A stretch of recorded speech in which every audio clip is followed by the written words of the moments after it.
दिल्ली का जंतर मंतर धरना प्रदर्शन करने की जगह एक डंपिंग ग्राउंड।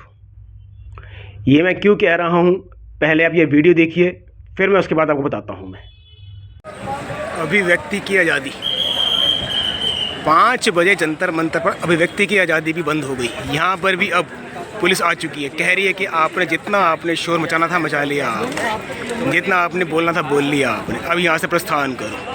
पुलिस यहाँ पे आ रही है और सबको यहाँ से हटा रही है। ये देख सकते हैं आप पुलिस को, ये कैसी अभिव्यक्ति की आज़ादी है।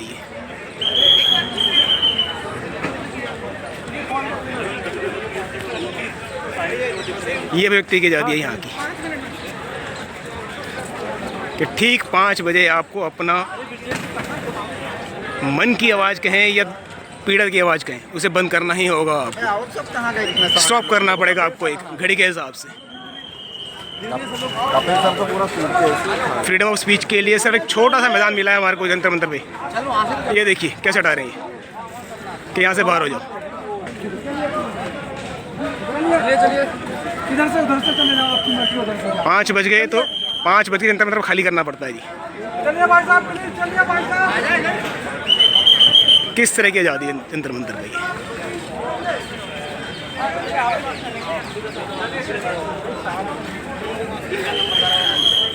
सीटी सुन रहे हैं ये सीटी पुलिस वालों की सारी है।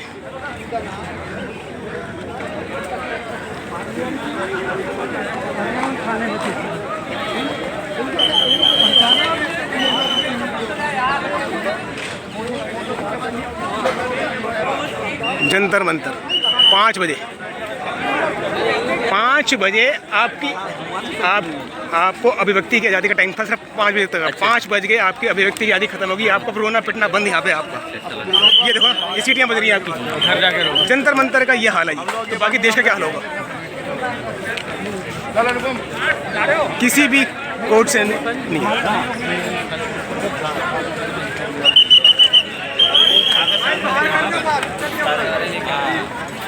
परमिशन मिलना मुश्किल यहाँ पे, और मिले तो 5 बजे के बाद यहाँ पे रुक नहीं सकते। फिर यहाँ पे आप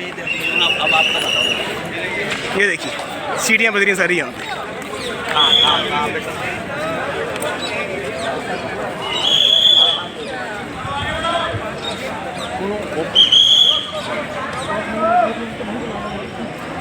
अभिव्यक्ति की आज़ादी, फ्रीडम ऑफ स्पीच, ये है जंतर मंतर हमारा कि 5 बजते ही चलो चलो चलो चलो की आवाज़ शुरू हो जाती है यहाँ पे।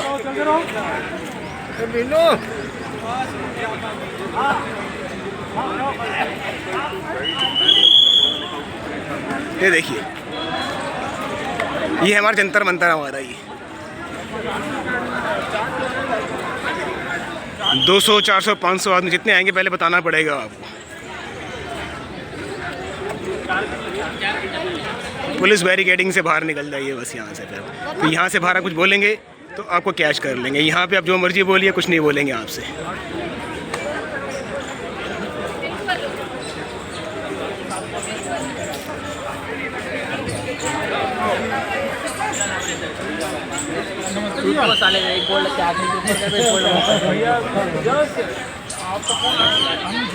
पाँच के बाद कुछ नहीं था यहाँ पे, लास्ट 5 बजे तक। लास्ट 5 बजे तक 5 बजे तक यहाँ पे। हाँ खाली, कल दूसरे आएंगे। 5 के बाद दूसरे आएंगे। अपनी बात खुद कहेंगे, खुद कह के चले जाएंगे। हाँ खुद कहेंगे, खुद सुन के चले जाए। और कौन सुन रहा है यहाँ पे? ज्ञापन सर, डस्टबिन बढ़िया, बहुत बढ़िया उनके पास। वो खत्म है, डस्टबिन जो है ना उनकी बहुत बढ़िया है, वो खत्म ही नहीं हो रही है, भर नहीं रही वो।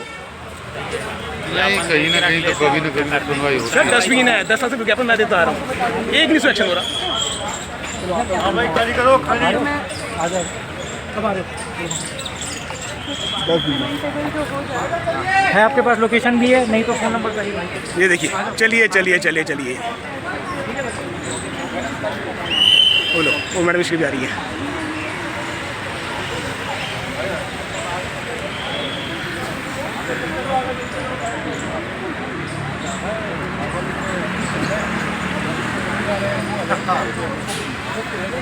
सही है, सही है। बहुत बढ़िया प्रोग्राम, बहुत बढ़िया मिलने का। अच्छा, थोड़ा रोड का ध्यान रखना भाई, गाड़ियाँ स्पीड में आएंगी इधर से। लोकतंत्र के अंदर जंतर मंतर एक डंपिंग ग्राउंड, जहां पर धरना प्रदर्शन करके खुद का मजाक खुद को उड़ाया जाता है। आपको जिस भी सरकारी ऑफिस, न्यायालय, स्कूल, कॉलेज, अस्पताल इत्यादि से शिकायत है या कोई डिमांड है, तब आपको वहां पर उसके ऑफिस के सामने धरना प्रदर्शन करने नहीं दिया जाता। दिल्ली पुलिस आपको वहां से कैच करती है और बोलती है कि उठिए यहां से। आप जंतर मंतर एक जगह बना के दी है सरकार ने और सुप्रीम कोर्ट के आदेश से, आप वहां जाकर धरना प्रदर्शन कीजिए। आप चलिए मान लेते हैं, पर क्या आप जानते हैं कि वहां पर भी धरना प्रदर्शन करने के लिए आप सीधा नहीं वहां पे पहुंच सकते। आप कि जैसे आपने बिना इन्फॉर्मेशन दिए नहीं पहुंच सकते। पहले आपको जाके संसद मार्ग थाने के, जो संसद मार्ग में जो पुलिस स्टेशन है, वहाँ पे जाना पड़ेगा। आपको वहाँ पे एप्लीकेशन देनी पड़ेगी, एक फॉर्म भरना पड़ेगा आपको कि आप किस केंद्र सरकार, राज्य सरकार या फिर किस ऑफिस कार्यालय के कारण आप अपनी डिमांड्स के लिए वहाँ पर धरना करना चाहते हैं। आप कि आपकी आवाज़ उस ऑफिस तक पहुँचे कि आप उनसे पीड़ित हैं, त्रस्त हैं। वो उनका एड्रेस और कारण और क्या डिमांड्स हैं आपकी, वो सारी डिटेल आपको वहाँ पे उस थाने में देनी पड़ेगी आपको, तब जाके आपको ये मंजूरी मिलेगी। और ये इसके लिए भी आपको 2 से 4 से 5 से 7 दिन पहले एप्लीकेशन देनी पड़ेगी आपको। उसमें ये बताना पड़ता है कि आप कितने लोग इकट्ठे हो सकते हैं, आप अकेले हैं या 10 हैं, 20 है, 50 है या 500 है या 1000 है। ये आपको इन्फॉर्मेशन देनी पड़ेगी। पहले आपको अपनी खुद की सारी डिटेल देनी पड़ेगी और जो संस्था, जिस संस्था आपने बना रखी है या किस संस्था के साथ आप कार्य करना चाहते हैं, तो उसकी डिटेल आपको देनी पड़ेगी। यानी कि आपकी पूरी कानूनी घेराबंदी की शुरुआत हो जाती है वहाँ से आपकी। लेकिन बात तो देखिए ना आप, उसके बाद सिर्फ 50 मीटर चौड़ाई और लगभग 200 मीटर लंबाई के पुलिस बैरिकेडिंग के बीच में एक स्थान बना दिया गया है। उस स्थान में जहाँ पर अकेले आप नहीं होंगे, देश पता नहीं किस किस राज्य से कौन कौन सी संस्था, कौन कौन से पीड़ित वहाँ पर आके अपना टेंट लगा के स्पीकर्स पर वहाँ पे अपने अपनी आवाज़ कहेंगे। यानी कि एक बहुत से शोर के बीच में आपको भी अपना वहाँ पर टेंट लगाना है, अपना स्पीकर लेके आना है आपको, और उनसे ज़्यादा ऊंची आवाज़ें बोलेंगे, नहीं तो आपके सामने जो लोग बैठे हैं, जो आपके समर्थन में आए हैं, वो भी आपकी आवाज़ नहीं सुन पाएंगे। जो 5 हो सकते हैं, 10 हो सकते हैं, कई पीड़ित हो सकते हैं, ऐसे अकेले आप नहीं होंगे वहाँ पे। आप कई अन्य पीड़ितों, संस्थाओं के बजते लाउडस्पीकर के शोर, पुलिस बैरिकेडिंग, आरपीएफ, बटालियन इत्यादि के बीच में अपनी बात खुद को सुनानी है। बस आपने खुद ही कहनी है, खुद ही सुननी है और अपने घर चला जाना है अपने टाटा बाय बाय करते हुए। क्योंकि जिसके कारण आप यहाँ पर आए हैं वो तो कहीं दूर एसी में बैठा मस्त चाय या कॉफ़ी पी रहा होगा। आप अगर कोई ज्ञापन देना चाहते हैं तो पुलिस आपको अपनी जीप में बिठाकर लेकर जाएगी उस कार्यालय के अंदर, और ज्ञापन दिलवा के आपको वापस जंतर मंतर पर छोड़ दिया जाएगा आपको। इस तरह ज्ञापन देने से आज तक किसी का कोई लाभ हुआ है क्या? मुझको तो नहीं लगता जी। आपको लगता हो तो अलग बात है। ऐसी जगहों पर धरना प्रदर्शन करना, अपनी आवाज़ उठाना उस कहानी की तरह है जिसमें किसी दुकान पर काम करने वाला कोई एम्प्लॉई, किसी कंपनी में काम करने वाला कोई कर्मचारी, या किसी सरकारी ऑफिस के अंदर कोई बड़े अधिकारी के से पीड़ित छोटा अधिकारी, कि मान लीजिए कोई कर्मचारी अपने मालिक या बड़े अधिकारी से पीड़ित है, लेकिन वो किसी आर्थिक कारण से, अपनी मजबूरी के कारण से उस अन्याय के खिलाफ आवाज़ नहीं उठा सकता, पर नौकरी तो करनी है, लेकिन वो क्या करे?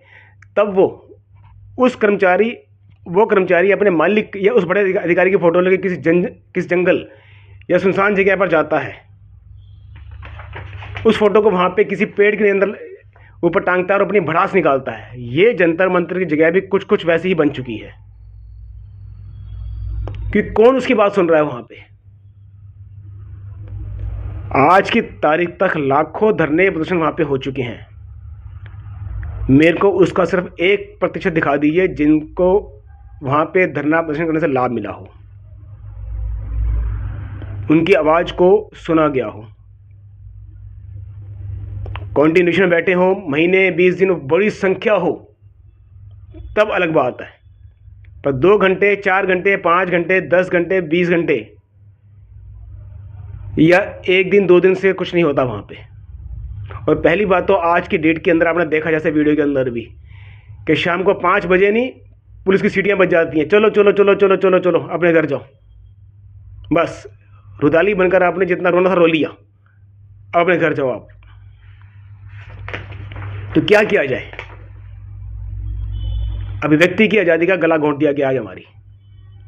किससे अपनी पीड़ा कहें? पत्र लिखते हैं तो उसका जवाब नहीं आता। धरना प्रदर्शन करने के लिए ये जगह बना दी गई है। तो मेरी राय में जो भी पीड़ित या संस्था जंतर मंतर पर धरना प्रदर्शन करने की अनुमति मांगे, तब उन्हें सरकार, न्यायपालिका, पुलिस से अनुरोध करना चाहिए कि या तो उस ऑफिस, अदालत, न्यायालय जिससे भी आपकी पीड़ा है इत्यादि के सामने आपको धरना प्रदर्शन करने की इजाज़त दी जाए, या फिर पुलिस की जिम्मेदारी हो कि वो उस ऑफिस या दुकान से जो भी है, जो जिससे भी आपकी पीड़ा है, उसको वहाँ से नोटिस दे के बुलाया जाए, उसको वहाँ पे बुलाया जाए उसको, और जो पीड़ित है वो उससे अपनी आवाज़ वहाँ पे कह सके वहीं पे।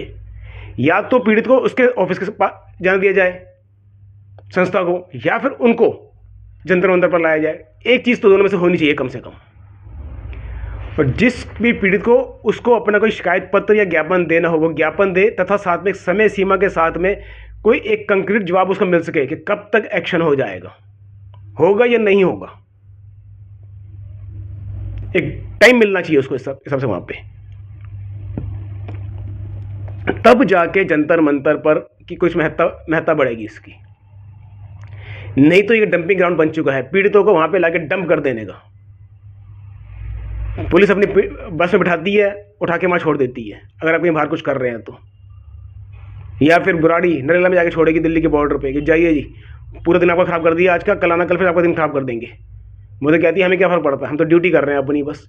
ये ड्यूटी कैसी ड्यूटी है ये, जो कानून का पालन नहीं कराती, बड़े अफसर की ऑर्डर का पालन कराती है बस। और बड़े अफसर ऑर्डर कैसा है वो अलग चैप्टर है कि पुलिस सिर्फ जंतर मंतर पर धरना प्रदर्शन करने के लिए कानून सुप्रीम कोर्ट के आदेश की बात कहती है। देखा गया है कि पुलिस को जब भी कहीं किसी धरना प्रदर्शन को दबाना होता है तो मंजूरी, कानून या कोर्ट का आदेश है इत्यादि कहकर चुप करा देती है, सबको बस में बैठा देती है। पर क्या पुलिस खुद प्रत्येक कानून और सुप्रीम कोर्ट के हर आदेश को सिर माथे पर रखकर उसका पालन करती है क्या? कितने कानून ऐसे हैं जो आपके मेरे फ़ायदे की हैं, पर क्या पुलिस उसका पालन करती है? जब करप्शन करना होता है तो कौन हर कानून तोड़ा जाता है, लेकिन जब कोई सही काम करना होता है तो हर कानून को याद दिला दिया जाता है कि नहीं जी इस वजह से ये काम नहीं होगा। जैसा मैंने पहले भी कहा था कि आज तक जंतर मंतर पर प्रदर्शन करने वालों को कितने लोगों को इंसाफ मिला है, किनकी आवाज़ पहुंची है। इंसाफ तो एक बात की बात है, कितनी आवाज़ को वहां पहुंचने के बाद वहां से रिप्लाई आया है ये दूसरी बात है। ये इसलिए जो भी संस्था वहां पे जाए धरना प्रदर्शन करने की बात करे तो डिमांड करे कि अब या तो हमें वहां पे परमिशन दी जाए जिससे हमारी ग्रीवेंस है, या फिर उस संस्था, उस ऑफिस, सरकार के कार्यालय से उस अधिकारी को, किसी बड़े अधिकारी को जंतर मंतर पर लाया जाए जो हमारी ग्रीवेंस को सुने, हमारी बातों को सुने और समझे। जैसा कि आप जानते हैं कि हमारी कोशिश है कि देश की सभी अदालतों के अंदर ऑडियो वीडियो रिकॉर्डिंग हो, ट्रांसपेरेंसी, अकाउंटेबिलिटी बढ़े। आपका मुकदमा कोर्ट के अंदर चल रहा है, पर आप कैसे कह सकते हैं कि आपका जज भ्रष्टाचारी, अपराधी नहीं हो सकता? क्या वो निष्पक्ष न्याय करेगा या नहीं करेगा? तो उसके लिए in the interest of neutral and natural justice के लिए आप कोर्ट्स के अंदर audio video recording of court proceeding की मांग कीजिए आप, जिससे कम से कम जो कोर्ट्स के अंदर जो हो रहा है उसके पास भी कोई डेटा आपके पास होना चाहिए। आपकी बात को सुना जाएगा, फिर इग्नोर नहीं किया जाएगा आपको। ना जाने कितने किस्से मैं रोज सुनता हूं जिसमें यह कहा जाता है कि हमने ये कहना चाहा पर जज ने सुना नहीं, अपनी बात कह के ऑर्डर दे के नेक्स्ट डेट लगा दे। तब ऐसा नहीं होगा कि उनकी फिर अकाउंटेबिलिटी आ जाएगी, फिर उनको बाद में जवाब देना पड़ेगा कि इस तारीख को वादी या प्रतिवादी जब आपसे कह रहे थे तो आपने सुना क्यों नहीं? आपने सुन के उस पर एक्शन क्यों नहीं लिया? तो अपने अपने चलते मुकदमों के अंदर ऑडियो वीडियो रिकॉर्डिंग की मांग कीजिए तथा जिस तरह भी हो सके इस आवाज़ को सरकार तथा जुडिशरी तक पहुंचाने की कोशिश कीजिए आप। तभी देश की अदालतों के अंदर ट्रांसपेरेंसी है, अकाउंटेबिलिटी की, और आपकी आने वाली पीढ़ी को न्याय मिलेगा। अगर आपको लगता है कि हमारा ये चैनल आपकी आवाज़ को कह रहा है तो कृपया करके चैनल को सब्सक्राइब करके लाइक कर दीजिए, शेयर कर दीजिए और हमारी वीडियो को अधिक से अधिक शेयर कीजिए, जिससे कि कोई बड़ा ऑफिसर इसको सुने, थोड़ा सा उसको अपने पर रियलाइज़ हो कि नहीं, उसकी भी इस देश के प्रति कोई ड्यूटी बनती है, वो अपने सुधार करे और दोबारा ऐसा कुछ ना करे जिससे कि पीड़ित कोई जनता कोई पीड़ित हो। धन्यवाद आपका।